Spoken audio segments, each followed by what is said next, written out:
June 4th, 1946, 2:38 a.m. Marcus Williams sat alone in a dim kitchen on 135th Street in Harlem. Across the table lay a .38 revolver, loaded. It had cost him $47 in a dingy Bronx pawn shop, money he didn't really have, scraped together in desperation. He'd reached a decision.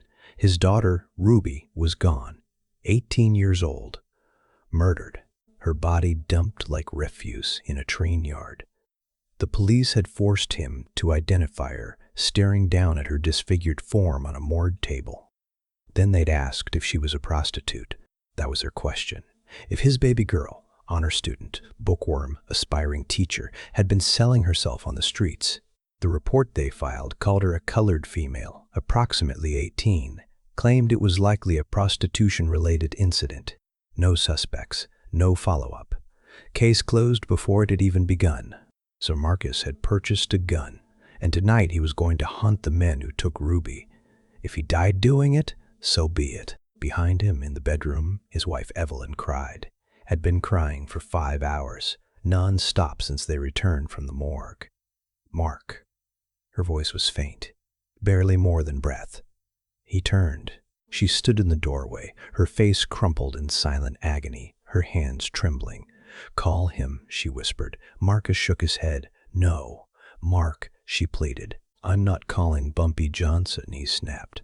"I haven't spoken to him in 10 years. He's a criminal, Evelyn, a gangster. I'm not." Her voice cracked beneath fresh waves of grief. "The police don't care. The courts don't care. No one in this city gives a damn that they beat our Ruby, that her words failed." She crumpled against the doorframe, convulsing with sobs. Marcus rushed to her, wrapped his arms around her as she shook in his chest. "I won't let them walk free," he said quietly. "I'll find them. You'll die," Evelyn whispered, muffled by his shirt. "You'll take that gun and you'll die. And I'll bury both of you, while her killers walk the streets." Marcus's voice trembled.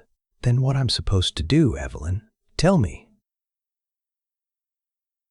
She pulled back and met his eyes, raw with pain but resolute. "Call him.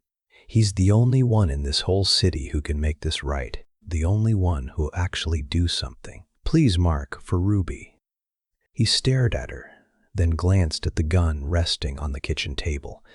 His fingers curled, then uncurled, and slowly he turned to the phone and picked it up with hands that couldn't stay still. He dialed a number he hadn't touched in 10 years, but had never forgotten, because deep down, Marcus always knew if the system broke, there was only one man in Harlem who still delivered justice. It rang. Once, twice, 3 times. Then a voice came on, deep, calm, and unmistakable. "Mark." Marcus's breath hitched. "Bump, they killed my Ruby." On the other end, silence. 5 long seconds that felt longer than a lifetime. Then, "I'm coming." Click. Marcus lowered the phone with numb fingers. He returned to the kitchen table, picked up the revolver, unloaded all 6 rounds, slipped the bullets into his pocket, and closed the lid on the weapon, because now he knew he wasn't going to need it. Bumpy Johnson was coming. And the men who murdered Ruby, they had maybe 3 days to live. But before we talk about what happened over those 3 days, before Harlem's River turned red, we need to talk about Ruby, because she wasn't just another name in a forgotten case file. She was a daughter, a sister, a scholar. She just graduated from Whately High School on 114th Street, top 10 in her class. National Honor Society, full honors. She'd been accepted to Howard University in D.C., full scholarship, everything paid for. A door to the life her parents could barely afford, but had dreamed of giving her. Ruby wanted to be a teacher, especially for kids in her own neighborhood, wanted to pour back into Harlem what her teachers had given to her. She was Marcus and Evelyn's only daughter. Her little brother James, just 12, thought she hung the moon. She worked part-time at the Harlem Library on 135, shelving books, helping patrons. The staff adored her. They told everyone she was smart, dependable, sweet as sugar. She wore dresses her mother made by hand, always had a book under her arm, sang in the Abyssinian Baptist Church choir every Sunday morning. Her beauty wasn't the kind that drew trouble. It was the glow of kindness, intelligence, and untouchable hope. Marcus delivered mail for the U.S. Postal Service, had done it for 22 years without missing a shift. Evelyn scrubbed floors in Manhattan homes 6 days a week. They were church-going, law-abiding, proud citizens, exactly the kind of family that Harlem admired. They'd raised Ruby to believe in the rules, to study hard, work harder, trust the system to protect you. And then came June 3rd, 1946, the day the system showed them exactly what their daughter's life was really worth. Ruby Williams was taken, violated, murdered, tossed like refuse, and the investigating officers had the nerve to call her a prostitute. Case closed. But if you want to understand why that case didn't stay closed, if you want to understand what Bumpy Johnson did, you need to meet the men who killed her, because this wasn't some drunk rampage or petty street crime. This was planned, organized, pure evil. 8 months earlier, October 1945, East Harlem, a 16-year-old black girl named Dorothy Jenkins vanished on her way home from a laundromat job. They found her body 3 days later, tossed in a gutted building near the East River, beaten, violated, silenced. Police skimmed the scene, wrote their report in less than 2 hours. The official story? She was troubled. Maybe working the streets. The file was closed. No suspects. No justice. Dorothy's family couldn't fight back, couldn't afford lawyers, couldn't protest. They didn't matter to the system, so the killers walked away scot-free. And 5 men celebrated that night in a smoky bar on 16th Street. White men, drunk and laughing. Their names, Tony Russo, Paulie Scarlatti, Jimmy DiNardo, Vinnie Carbone, and Frank Russo, Tony's younger brother. Goons, thugs, lowland enforcers for the Genovese crime family. They moved numbers, cracked skulls, collected debts, but they had a sideline. A secret they never dared breathe to their higher-ups. They hunted young black girls. It began with Dorothy Jenkins, October 1945. Tony saw her alone, headed home from work. That's when the idea took root, cruel, calculated. He brought it up over drinks at Carlo's bar. "What if we grab one of them?" he'd said. "Do what we want. Who's going to stop us?" The others had chuckled nervously, Paulie, Jimmy, Vinnie, even Frank. Maybe they thought he was joking, but Tony leaned in. "She's nobody. Black, poor. If she disappears, no one's gonna look twice. Cops won't care. We'll drop the body, and it'll be like she never existed." Paulie asked what happened if they were wrong. If the police did investigate, Tony had a plan for that too. "We say she was working. She tried to rob us. We defended ourselves. Even if we're arrested, what jury's going to convict 5 white men over a dead colored girl?" It was sick. But in 1945 America, it was also horrifyingly logical. And so they did it. Snatched Dorothy off the sidewalk, dragged her to an abandoned warehouse they used for stolen goods, and took turns ruining her life until it ended. Then dumped her like trash. They waited for fallout. Heard nothing. The cops blamed Dorothy, wrote her off. Her family mourned quietly. No one showed up to demand answers. The 5 men smiled in silence. They discovered a truth darker than anything they'd ever learned on the streets. In this city, no one would fight for black girls. So they lay low for a while, nerves on edge. But as winter turned into spring, the silence gave them dangerous confidence. By May 1946, the whispers started again. "One more," Tony said. "Just one more to prove it wasn't luck." And that's when they noticed Ruby. Every Sunday after church, Ruby Williams would walk from Abyssinian Baptist on 138 to return books at the Harlem Library on 134th. Same time, same route.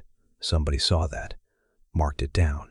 On Sunday, June 3rd, 7:17 p.m., Ruby stepped out dressed in soft yellow, summer dress handmade by her mother, white shoes freshly cleaned, hair pinned back like a crown, in one hand, 3 library books and her Bible. She was headed straight into a nightmare. They were watching.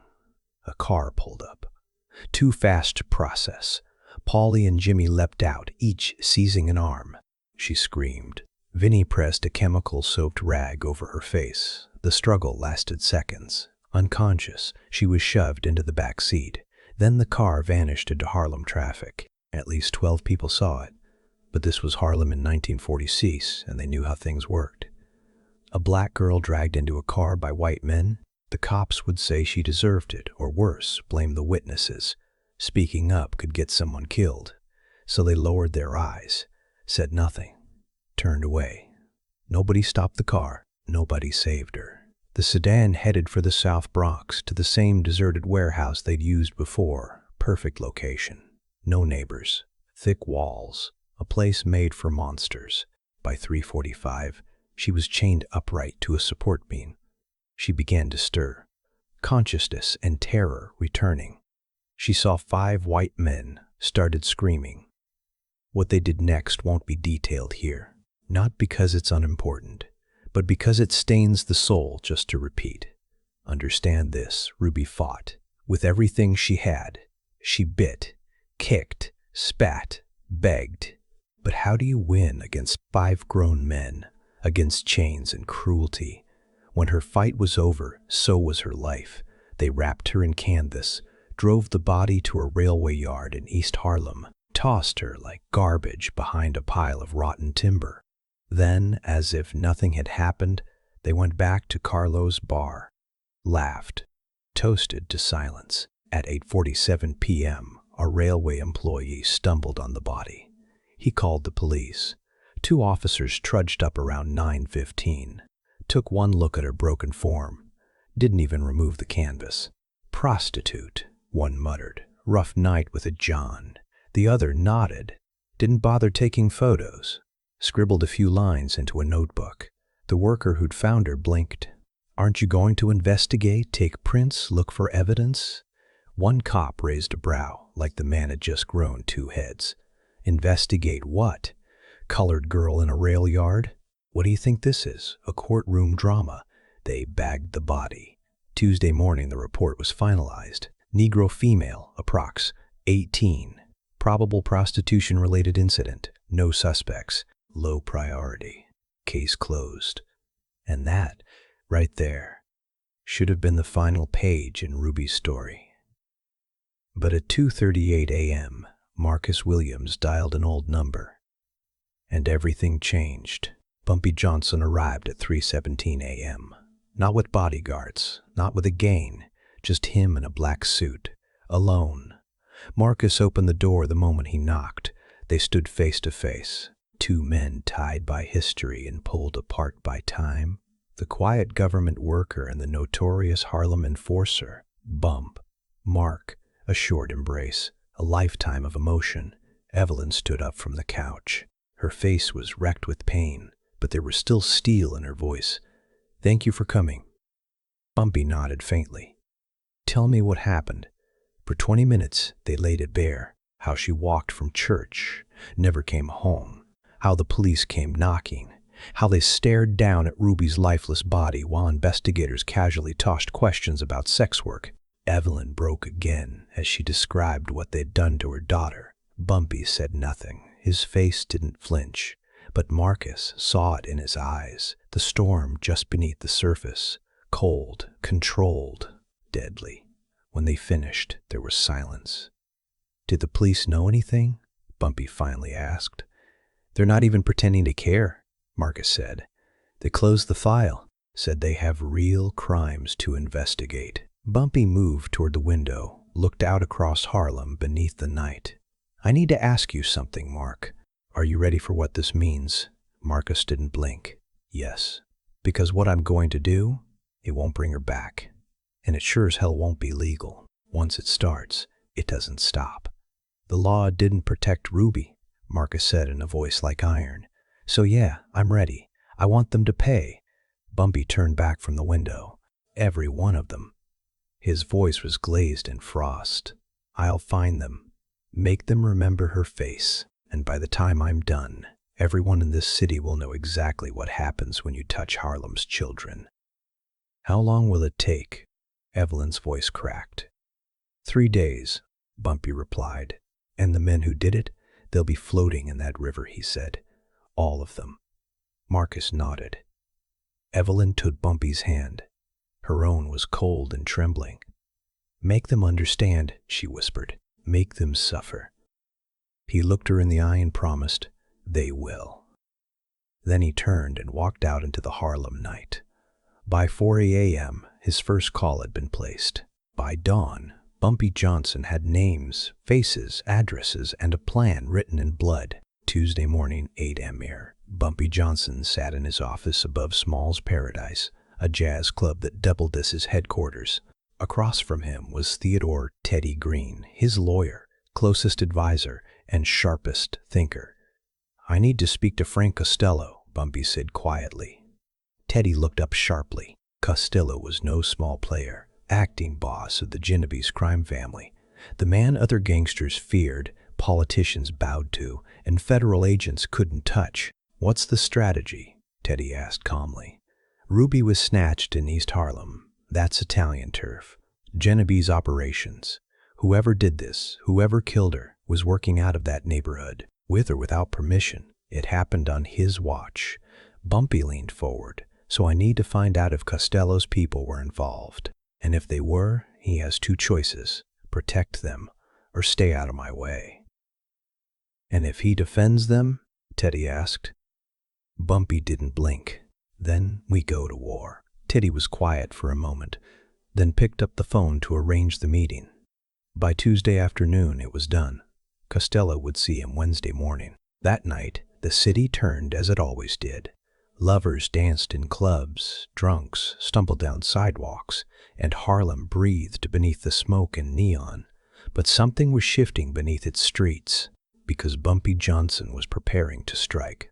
By 10 a.m. Wednesday, Bumpy stepped into a private club in Little Italy under watchful eyes.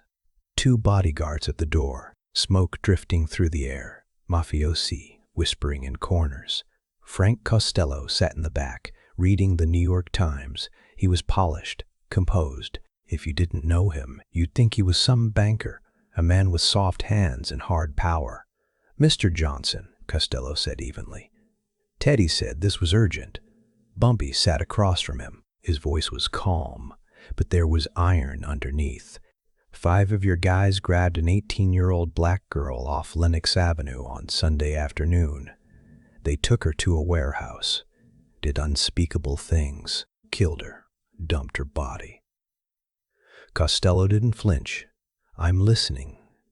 "She was a child, just graduated, top 10 in her class, had a full scholarship to Howard. The NYPD wrote her off as a prostitute and closed the case in 12 hours. You're saying my crews did this? I'm saying it happened in your territory, and I think it wasn't their first. Another girl, 8 months ago, same neighborhood, same M.O. "Do you have names?" Costello asked mildly. Bumpy nodded. "Tony Russo's crew. Tony, Paulie, Jimmy, Vinny." "Vinny, Frank." Costello tilted his head, said nothing, then picked up his desk phone. "Get me Angelo." He waited until a voice answered. "Angelo, I need you to check something. East Harlem crews, any chatter about attacks on black girls? Personal stuff, not business. Focus on Tony Russo." He hung up. 10 minutes, he told Bumpy. "While we wait, what happens if you're right?" "I kill them." Costello arched a brow. "You understand what you're saying?" "Yes," Bumpy said, "and I'm telling you directly so it doesn't escalate into something it doesn't need to be. That could trigger a war." "Then let it." Costello studied him. "Why her? Her father is my oldest friend. Her life mattered. And 5 men destroyed it because they thought no one would care. They thought black girls were invisible." Bumpy leaned in. "So yes, I'm going to kill them. That's not negotiable. The only thing I need to know is if you're going to try to stop me." The phone rang. Costello answered and listened in silence. After 2 full minutes, he hung up and looked grim. Tony Russo's crew, 5 men, like you said, low-level hitters, not made. Bottom rung. Angelo said there's been whispers, maybe even bragging about hurting girls. He says one of them once used the phrase, teaching them lessons. And yes, there was a girl found dead in East Harlem last October. He stood, walked to the window. Here's the truth. These guys are idiots. Dangerous, undisciplined, and now a problem. If the feds catch a whiff of this, it brings heat down on the entire East Harlem operation. Costello turned, eyes steely. I can't be the one to handle them. It sends the wrong message to the rest of my organization. But I won't protect them either. He stepped closer to Bumpy. If something happens to these 5, I didn't see anything. I won't ask questions. I won't retaliate. As far as I'm concerned, they never existed. Bumpy nodded once. That works. Just keep it clean, Costello cautioned. No splatter on me. Kill them, but make it look like business as usual. Street violence, gang stuff, something that doesn't invite headlines. There will be bodies in the Harlem River. That's your problem, Costello said. But one last thing, you have my word. If I'd known something like this was happening under me, I would have taken care of it myself. Girls? Any kids? They're off limits. Always were. These men crossed a line that no one walks back from. Bumpy stood and offered a handshake. Appreciate the clarity. Just handle it, Frank said.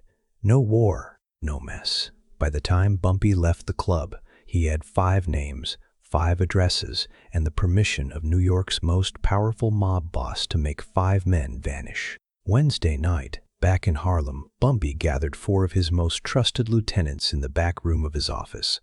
Willie Lee, Marcus Cole, James Quick, Jackson, and Theodore Green laid out in front of them 5 photographs. These are the men who killed Ruby, Bumpy said quietly. We've got 3 days, Thursday, Friday, Saturday. 5 names, Quick said. So 1 per night, 2 on Friday, 2 on Saturday. No, Bumpy replied. We do it quietly, 1 at a time. We want them to feel what she felt, understand it. When they turn up in the river, I want the whole city to remember her name. We dropping them all in the same spot? Willie asked. Different locations each night. 125, 145, 155.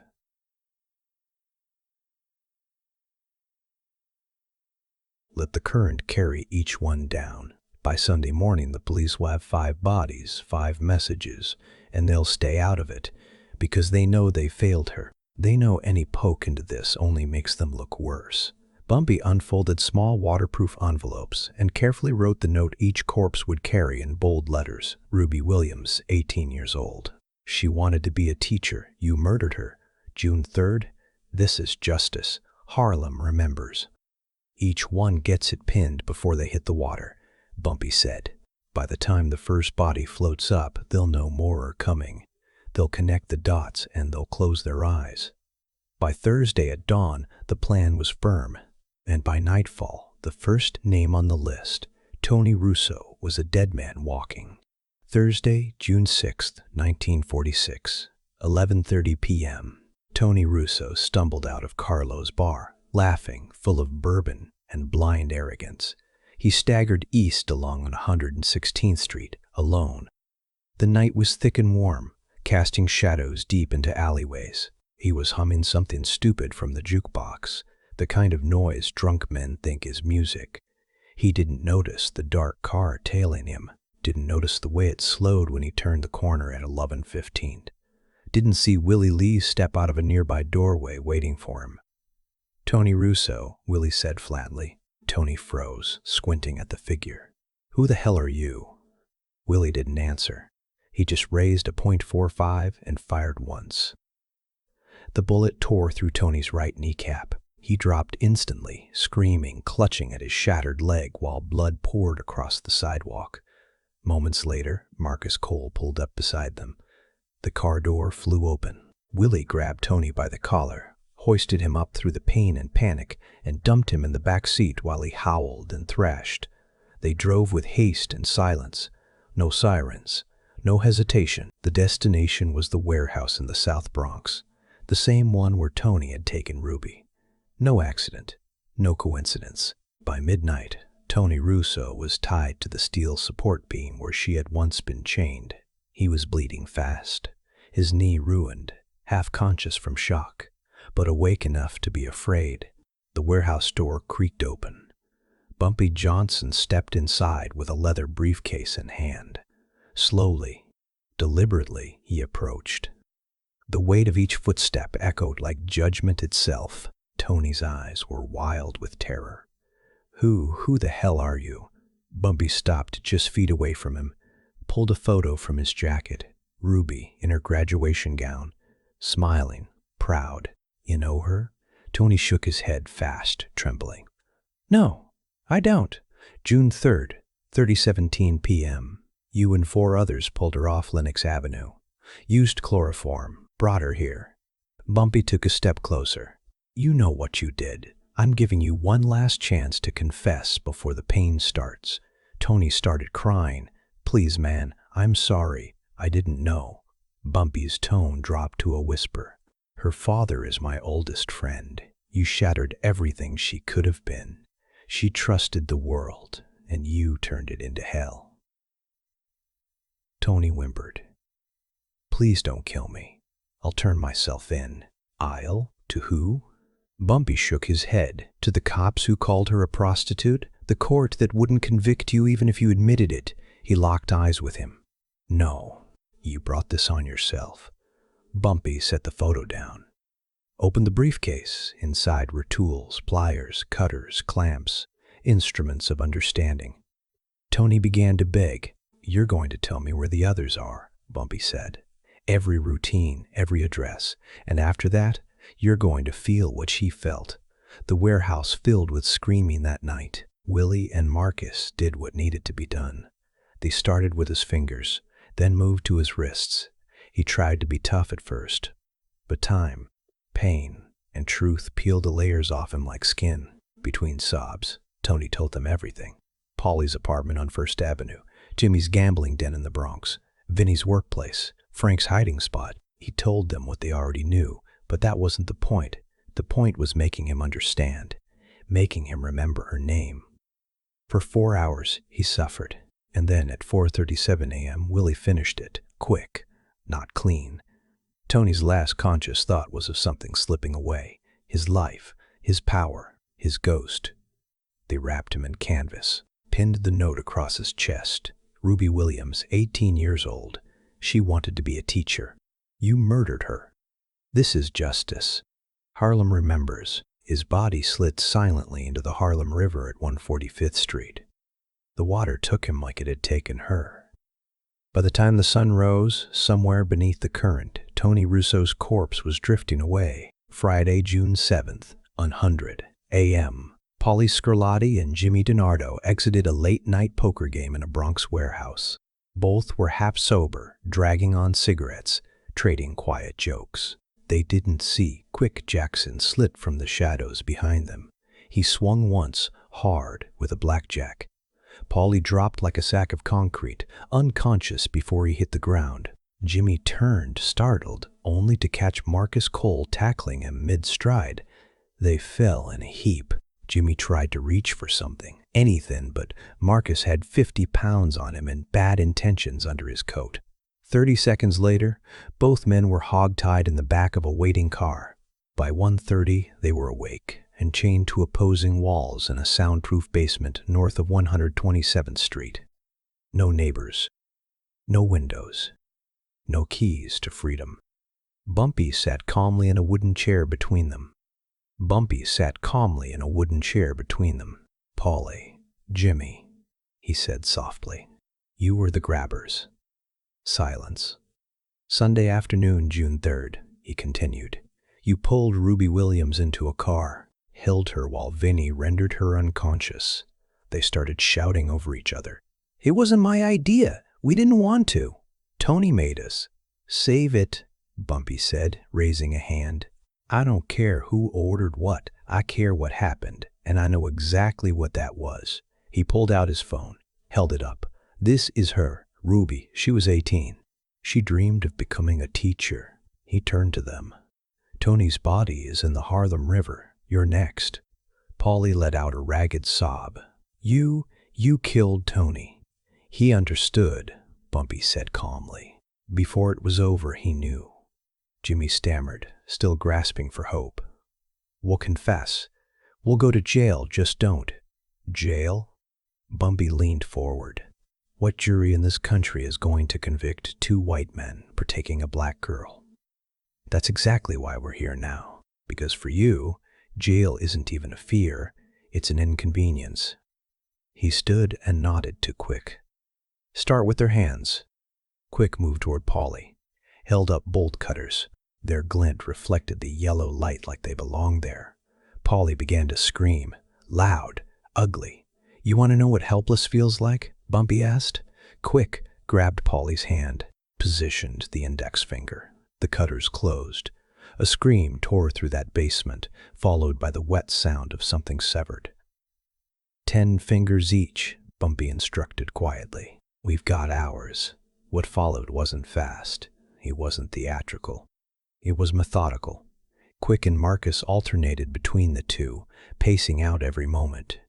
Made sure they stayed awake, made sure they felt each break, each tear of tissue and snap of bone. Made sure they had time to scream. 10 fingers. Slowly, carefully. Remorse was carved into them 1 digit at a time, and in between, Bumpy spoke. Not about rage, not about revenge, but about consequence. He talked about what it meant to treat someone's life like disposable property, what it meant to think a black girl's dreams were expendable, what it meant to believe you were untouchable. Polly passed out twice. Marcus brought him back with water each time. Jimmy cried so hard his voice went hoarse. He begged for death, promised redemption, sobbed the names of his sisters, his mother. None of it mattered now. Bumpy watched it all with a silence that felt biblical. At 7:23 a.m., he nodded once. Quick, and Marcus ended it with swift movements, deep cuts, fast bleeds. The screams finally faded. They wrapped both men in canvas, pinned the same handwritten letter to each chest. Ruby Williams, 18 years old. She wanted to be a teacher. You murdered her. June 3rd. This is justice. Harlem remembers. By 8 a.m., they reached the river. One body dropped at 125th Street, the other at 155th. Harlem's water carried them like whispers between rocks. 3 down, 2 to go. At exactly 3 p.m. that afternoon, Vinnie Carbone emerged from his apartment to run an errand. The hot sun had brought sweat to his back before he even reached the stoop. He adjusted his collar, distracted. He never saw Quick and Willie step up behind him. Willie brought down a black club with one clean strike to the back of his head. No time to flinch. Vinnie hit the pavement hard. By 4:02 p.m., he was tied to the same support beam where Tony had cried for mercy. Right there, in that same cursed warehouse, bound, waiting to understand. When he regained consciousness, there was darkness. And Bumpy. This place look familiar? Bumpy asked quietly. Vinnie tried to speak, but the terror had already parched his throat. You made sure she couldn't fight back, Bumpy continued. You chloroformed her. That was your part. You made sure she never saw it coming. I heard about Polly, Vinnie croaked, and Jimmy, and Tony. His teeth were chattering. God, please, I'll tell you everything. I'll do anything, please. No, Bumpy replied flatly. You won't do anything. You'll die. And that was final. The warehouse filled again with sound, more brutal, more personal. Vinnie understood now what they had done, not just to her body, but to her future, her legacy. He understood what he'd ruined. For hours they unraveled him, piece by piece, limb by limb, nerve by nerve.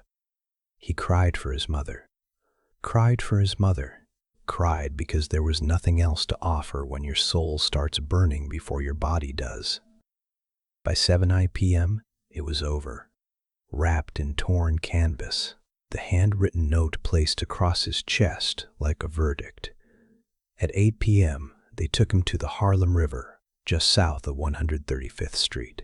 The sky was turning purple as the water opened its arms for him. 4 down. 1 remained. Frank Russo, the baby brother. 22. The youngest. The quiet one.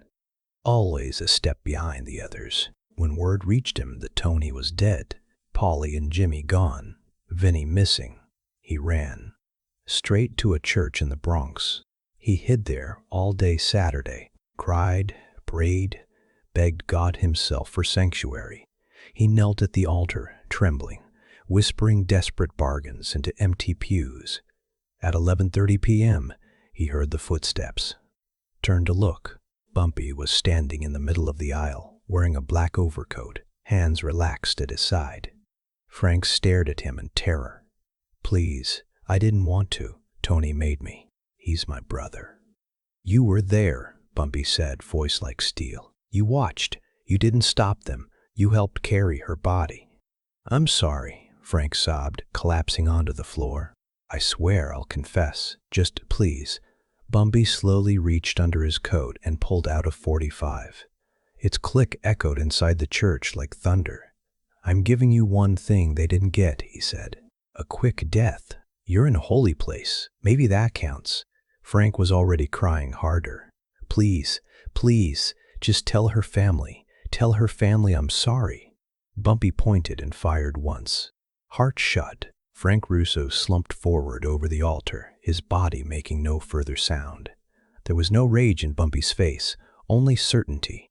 He wrapped the young man's body, attached the final note, and by 1:80 a.m. Sunday morning, Frank Russo joined his friends in the Harlem River. 5 down. None left. Sunday, June 9th, 6:47 a.m. Detective Robert Walsh stood on the banks of the Harlem River at 145th Street, drinking burnt coffee, watching as uniforms pulled the 5th body from the water. This one, like the others, was a white male in his 20s. Same fatal injuries, same brutal markings, same note pinned to his chest. Ruby Williams. 18 years old. She wanted to be a teacher. You murdered her. This is justice. Harlem remembers. Walsh didn't need to guess. He'd been a Harlem cop for 17 years. He knew exactly who had sent those 5 men into the water. Bumpy Johnson. Footsteps crunched behind him. Captain Riley joined him with a sigh. 5 bodies, Riley muttered. 5 men who did something unspeakable. Walsh replied without flinching. You sure? Tony Russo, Paulie Scarlatti, Jimmy DiNardo, Vinnie Carbone, Frank Russo, all low-level muscle for the Genovese family, all connected to Carlo's bar, all involved in one awful crime. And Bumpy? Walsh nodded. Almost certainly. But proving it, that's the trick. And honestly, he looked at his captain. I'm not sure anyone wants to. Riley was silent for a long time. What's our official storyline? Walsh inhaled. Internal mafia dispute, gang violence, no suspects, no motive uncovered. File it under background noise. And Ruby's case remains closed. Walsh's voice turned coarse. Still listed as unsolved, prostitution related, no suspects, low priority. We never acknowledge the link, not publicly. So Bumpy gets away with 5 murders. Walsh stared out at the water. The sun had caught the current, turning it gold. No, he delivered what the system refused to. That's not getting away with it. That's reminding the world justice still exists, in one form or another. By noon Sunday, the NYPD issued its official statement. 5 bodies recovered from the Harlem River over a 72-hour period. Victims identified as members of an East Harlem criminal enterprise. Criminal background suggests a violent internal dispute. Investigation ongoing. No mention of Ruby Williams. No connection acknowledged. No accountability assumed. And just like that, the story began to vanish from newspapers, radios, local chatter. By by Monday, it had already slid from the headlines. Gang violence was common enough. 5 dead mobsters were just noise. But not in Harlem. In Harlem, it became legend. Saturday, June 15th, 1946, Abyssinian Baptist Church held the funeral for Ruby Williams. Over 3,000 people came. They packed the pews, overflowed into the aisles and onto the sidewalk. Most of them had never met her, but they knew her name, knew what she represented, knew that 5 men had died so that no one would forget. They came out of mourning, out of recognition, out of shared grief. Ruby had become something greater than one life cut short. She was a symbol now of ambition, of dignity, of how fast America could ignore all of it. At the front of the church stood Reverend Adam Clayton Powell, Jr., 37 years old, congressional candidate, charismatic, eloquent, fearless. He faced the congregation, hands steady on the pulpit. Ruby Williams, he began, his baritone resonant, was not an anonymous body found near train tracks.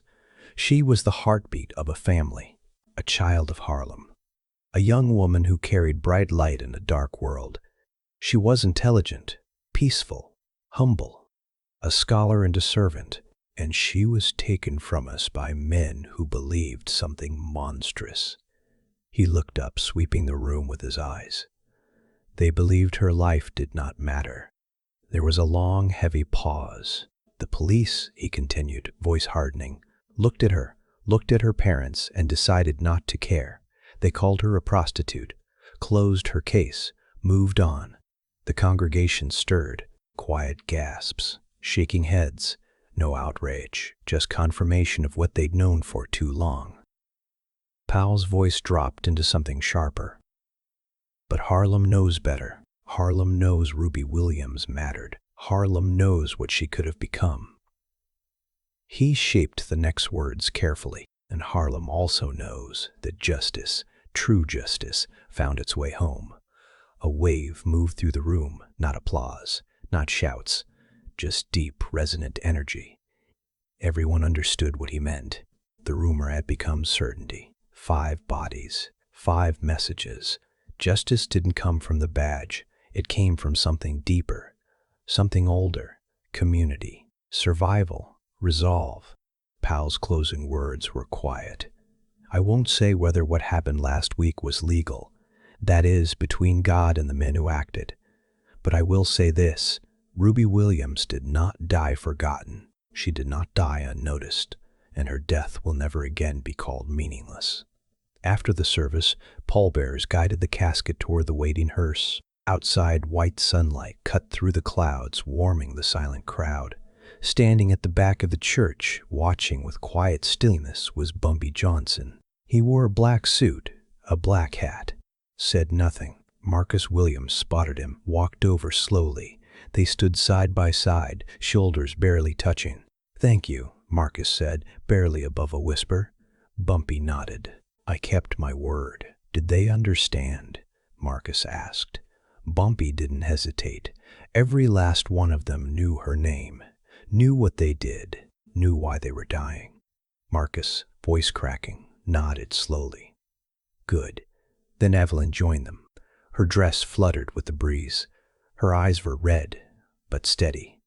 She stared into Bumpy's face. "You made them suffer," she said. It wasn't a question. "Yes," Bumpy replied. No apology behind the word. Evelyn inhaled deeply. "Thank you." Later that afternoon at Woodlawn Cemetery, Ruby's casket was lowered into the earth. The 3,000 who came stood in silence as she descended. The pastor spoke of peace, of healing, of legacy. Before the final shovel of dirt was dropped, Bumpy stepped forward alone. He placed something on top of the casket, carefully, intentionally. 5 photographs, Tony, Polly, Jimmy, Vinny, Frank, each marked with a single word scrawled in bold black ink, justice. And beneath them, a handwritten message, Ruby. They paid, every single one of them. Rest well, sister. Harlem protects its own. The legend of Ruby Williams and the blood-red tide of the Harlem River spread to the community like electricity. not on radio stations, not in tabloids, in barber shops and whispered front porch conversations, in smoky back rooms and Sunday sermons, in the hearts of the people who had almost given up on being heard because they saw what happened. 5 white men stole a life. The police did nothing. Bumpy Johnson made sure no one forgot. For the next 2 decades, 20 solid years, not a single white gang dared operate in Harlem. Not one girl disappeared without someone watching, because everyone remembered those 5 bodies, remembered how quickly they were found, remembered the river and the message and the terrible, beautiful clarity of consequence. They remembered Ruby. In 1963, a reporter sat down across from Bumpy Johnson. The gangster was older now. 61, his eyes still sharp. "Mr. Johnson," the reporter asked, "recorder rolling. There are rumors that you are responsible for 5 deaths in June 1946. 5 men linked to the murder of a girl named Ruby Williams. Any comment?" Bumpy sat quietly for a moment. "Ruby Williams," he said softly, "was 18, just graduated high school, one of the smartest kids in her class. On June 3rd, 5 men dragged her off a Harlem street in broad daylight. They raped her, killed her, threw her body in a trash heap." He looked up. "And the police called her a prostitute. Closed the case within hours, told her parents their child didn't matter." "So," the reporter pressed, "you killed those 5 men in retaliation?" "I didn't say that," Bumpy said coolly. "But I will tell you this. When the system fails, justice finds another way. When a father is told by every authority that his daughter's death means nothing, he needs to believe somebody out there will care." "But vigilante justice," the reporter tried. "Doesn't that make you just as bad?" As Bumpy's voice turned to ice. "No, it makes me the reason they never did it again." He fixed the reporter with a stare that cut through bone. "It makes me the reason, for the next 20 years, that not one Harlem girl suffered the same fate, because the city remembered. They remembered what it cost to cross this line." The interview was never published, but the story kept living, breath by breath, soul by soul. And in Harlem, even now, there remains sacred ground, where justice doesn't wear a badge but a black suit, and it moves quiet, but it moves. Sometimes, to fight monsters, you have to become the thing they fear. Ruby Williams wanted to shape futures, not become a name whispered in anger. But history chose differently. The court silenced her. The police erased her. And 5 men thought that meant she didn't matter. But Harlem remembered. For 3 days, its river ran with the memory of one girl's stolen life. For 3 days, justice didn't come in a courtroom, but in footsteps on concrete, in names whispered before bullets, in the weight of consequence. Ruby never made it to her classroom, but her story taught this city something no school ever could, that even when the world stops listening, someone still will. If this story moved you, if you believe Ruby's life had value, that her name deserved more than a cold morgue report, then honor her with one small action. Like this video to keep her memory alive. Subscribe if you believe silence should always be broken. Share this story with someone who needs to hear it. Someone who might not know how often justice has come too late. Harlem remembered Ruby. Now it's our turn. Engaging comment question, emotional and accessible. If you were Marcus, what would you have done when the system gave up on your daughter? Let me know in the comments. I'm reading everyone.